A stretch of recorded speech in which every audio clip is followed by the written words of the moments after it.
Welcome to Leaders of Tomorrow, India's only daily television platform for small businesses. We bring you the right information to empower you, the SME entrepreneur. Tonight on the show, part 2 of a very exclusive and special conversation that I did with the chairman and MD of Nestle India, talking about innovation and talking about hiring. Let's listen in. I started this conversation talking about how and why most small Indian businesses should look at innovation.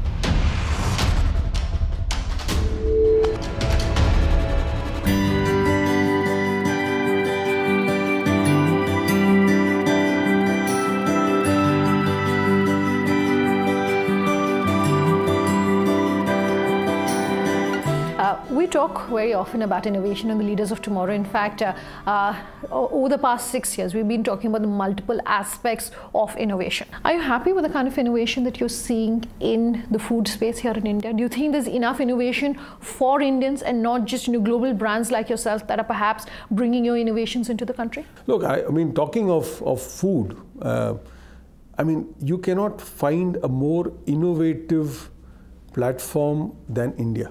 This country has over 20 different cuisines. I mean, there's no other country in the world that has got the width of cuisines and the width of the types of foods and beverages that are being consumed as India does. Now, the question is, how do companies in such a rich and fertile environment and culturally rich environment, how do we exploit the opportunities for innovation? But innovation has got 2 or 3 dimensions that are important for every entrepreneur.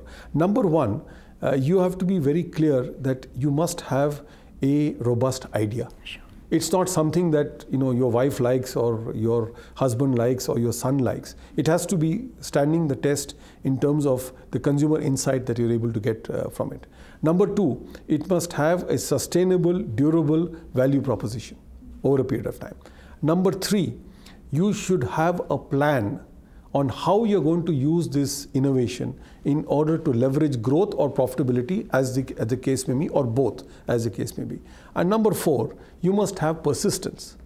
It's, innovations don't work in a day. Maggi noodles for the first 10 years made a loss in this country. It takes a lot of time to build a food brand and to build a food space. And it is a treacherous slope. If you look at the last 5 years, I was reading a statistic, something like 17,000 new products have been introduced in India. Wow. Okay. And the success rate, Sunanda? Less than 1%. I was going to say 5%. It is a very, very treacherous path. So it is not easy, but those who have innovated have benefited from it considerably.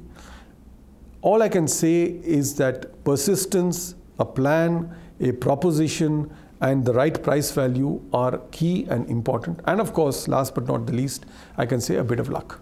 Okay. Sometimes you just have to time yourself and smell the market when it is ready. And I don't think there is any artificial intelligence tool that is still available for it. It still needs a lot of wisdom, a bit of guts, and human perspective. Okay, so would you say that luck is what perhaps played in the favor of, and this is a candy brand that we love talking about simply because they came out of nowhere and they achieved the kind of scale and mass and revenues that they did, which was the Pulse candy. We haven't seen too many of those kind of innovations specific to the Indian market being done in India. Look, I think if you look at a brand like that, what made it work? It capitalized on a core taste profile that Indians love, number 1.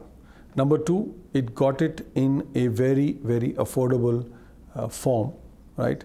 That was also at a price point that was a sweet spot.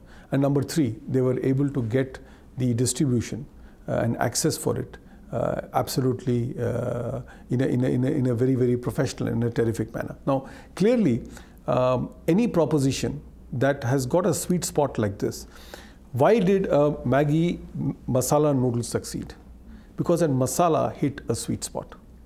It is something that consumers just loved and loved and loved. Now, if you hit a sweet spot like that, yes, some of it does happen with technology and research, but some of it is just also based on a profile that appeals to consumers. So I don't think it is attributable to luck. There's been an enormous amount of effort that has gone behind building the brand that you talked about. But clearly, I think if you are able to hit the sweet spot on innovation, then you can really make a wave with it. But this is where fortune favors the brave. I mean, as a company, we have launched in the last 18 to 24 months almost 40 plus new products. Now, will all of them be successful? No. Will some of them be successful? Yes. Will some of them be contributors to growth? Most definitely. A fifth of our growth in the last quarter results that we declared, Sunanda, came from innovations.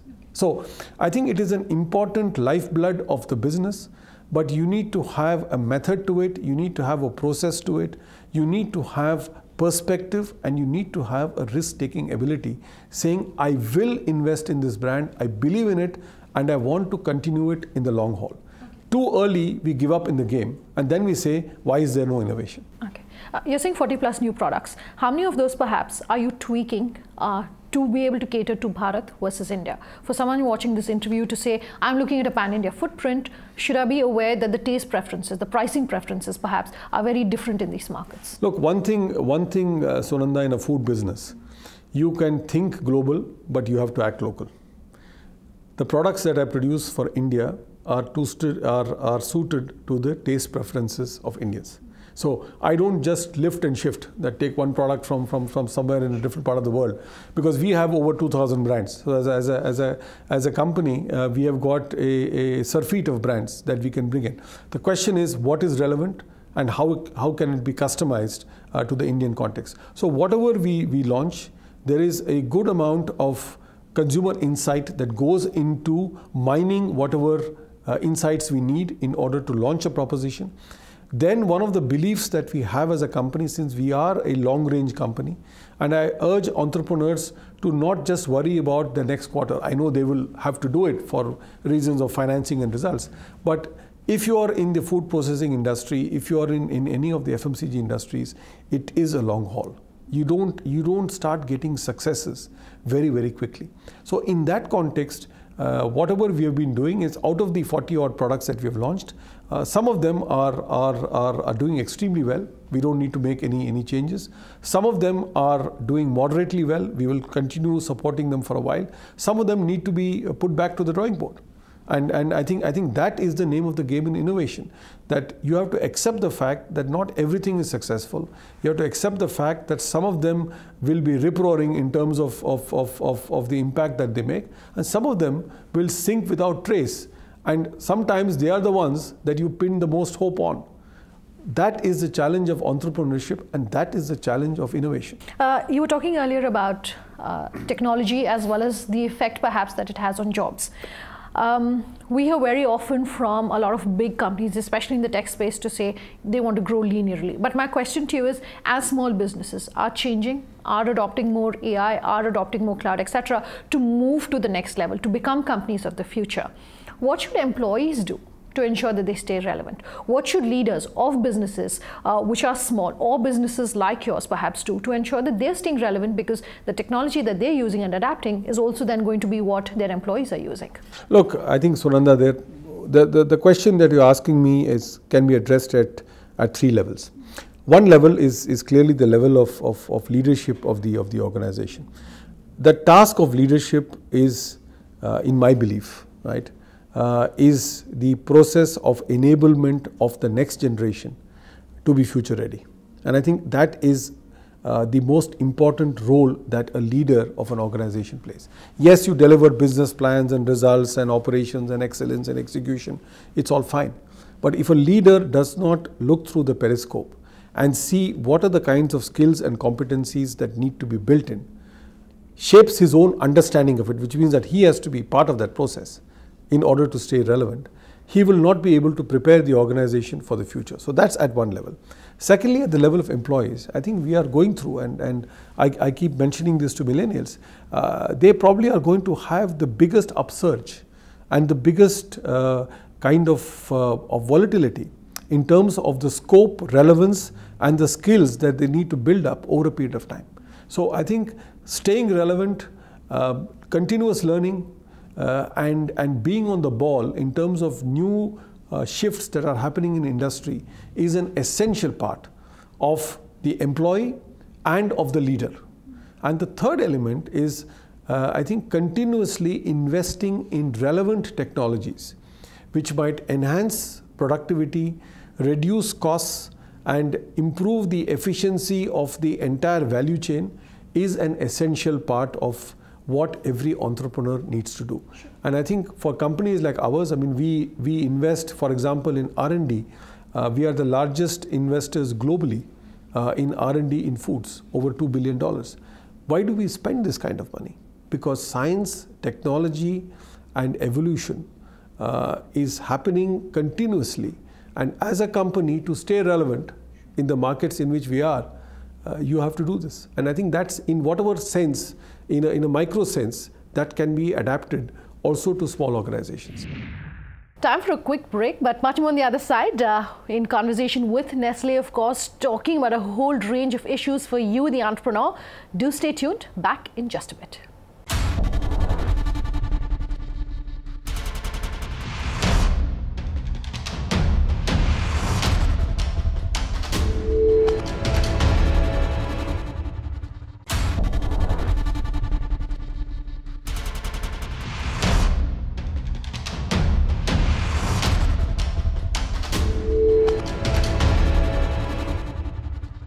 Welcome back. You're with us here on Leaders of Tomorrow, and tonight bringing you part 2 of an exclusive conversation I did with the chairman and MD of Nestle India, talking amongst other things about hiring for the FMCG and food processing space. Take a listen.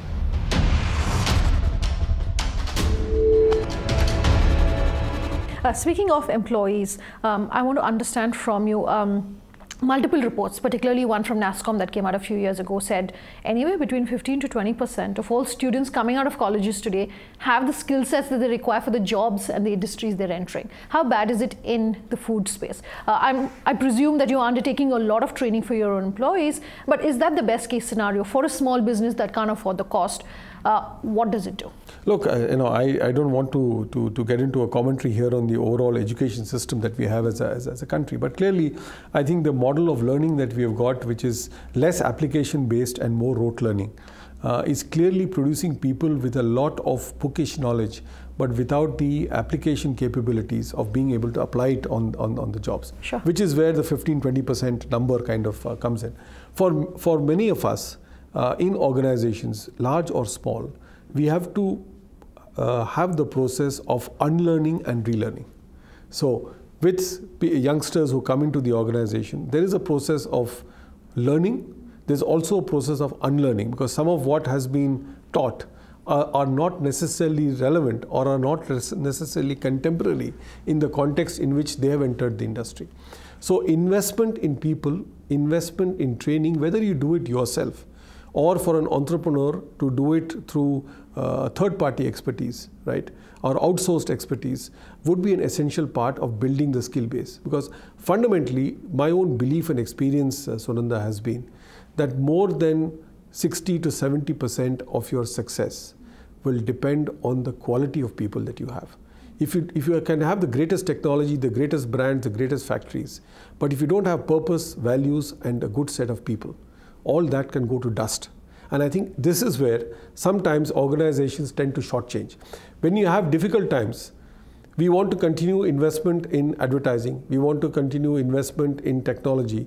What do we cut? Training. Because we say, oh, that's expendable. I can train this guy next year. By next year, something else is going to happen. There will be a tsunami in your industry, and you will find that the future readiness of your employees is actually suboptimal. Sure. And that time is too late for you to take any action. Okay. I was reading a report that said that the FMCG industry in India is likely to grow to $49 billion by 2020.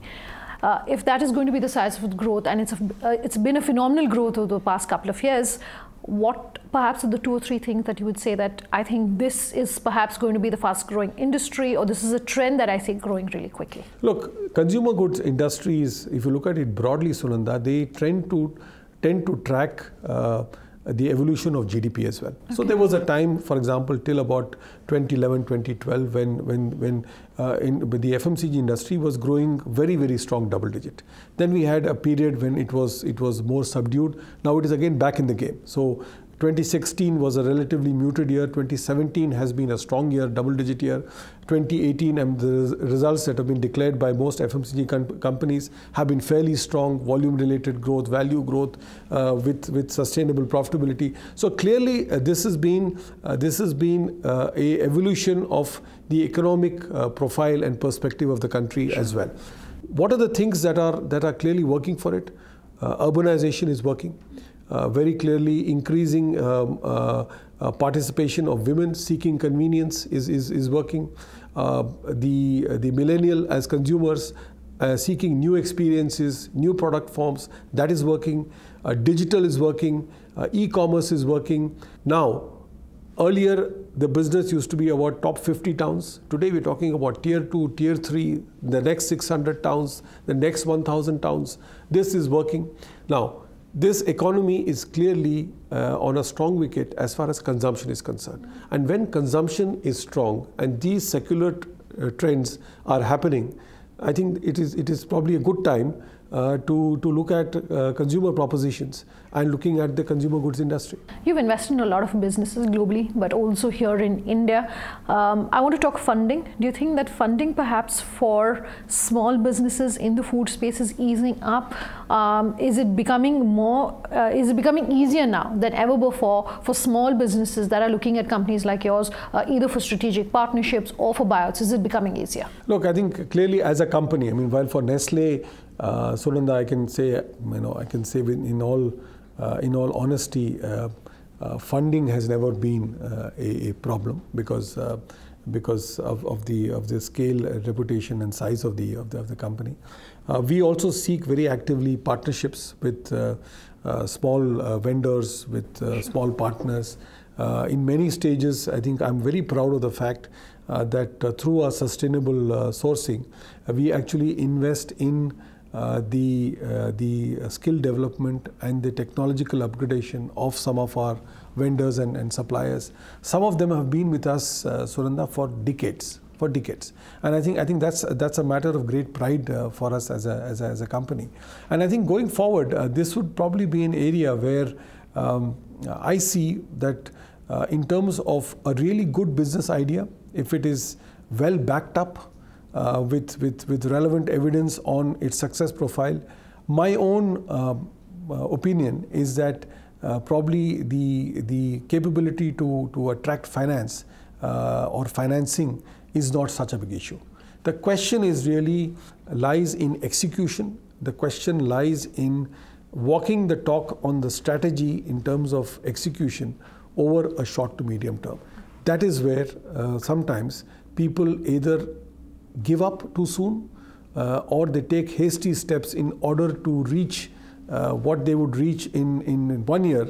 They want to reach that in 3 months, and then they have problems. I want to understand from you, for a company that wants to ensure that corporate social responsibility is something, and the culture of CSR is something which is bottom up and not just top down, not just something that the management is keen for its employees to have. What do you do?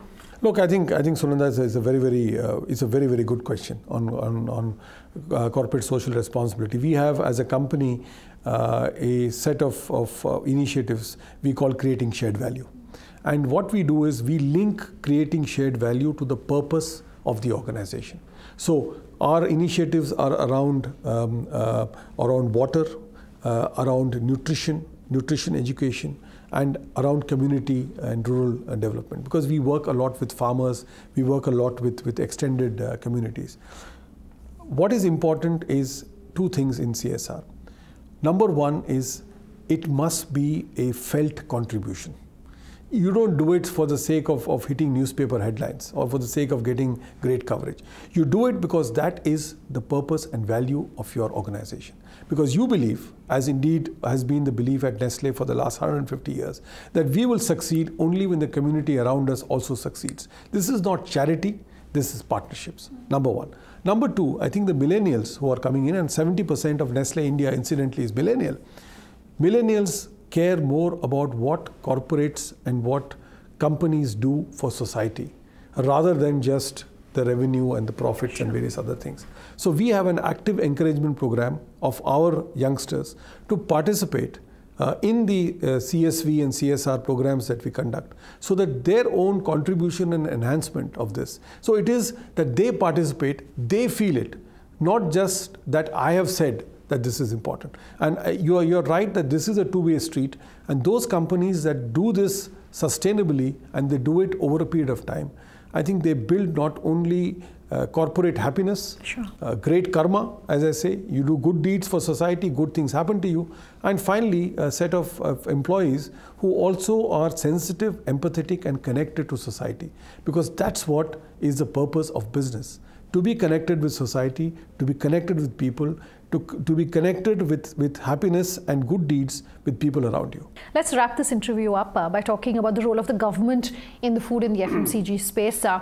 This government particularly has been very gung-ho when it comes to food processing. There's been a lot in terms of announcements, etc. Are you happy with some of the changes you've seen? Perhaps for a small entrepreneur who's watching this interview saying, some government policies announcements I'd like to see changing, your advice? Look, I think Sunanda, it's fair to say that in my own experience here, I think especially in food regulation, there has been some pretty signal shifts that have taken place, and these have been salutary in nature on two fronts. One is, I think, in terms of the ease of innovations, the ease by which you have an additive-based approach, so that you don't have to go in for product clearances at every stage.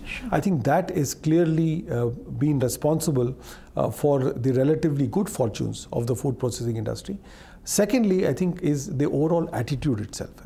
The attitude that has been taken by the food regulator, by the FSSAI and by various officials has been to participate and to collaborate with industry. I think it's a win-win situation, without abdicating any of the responsibilities that they have as the numero uno on food regulation.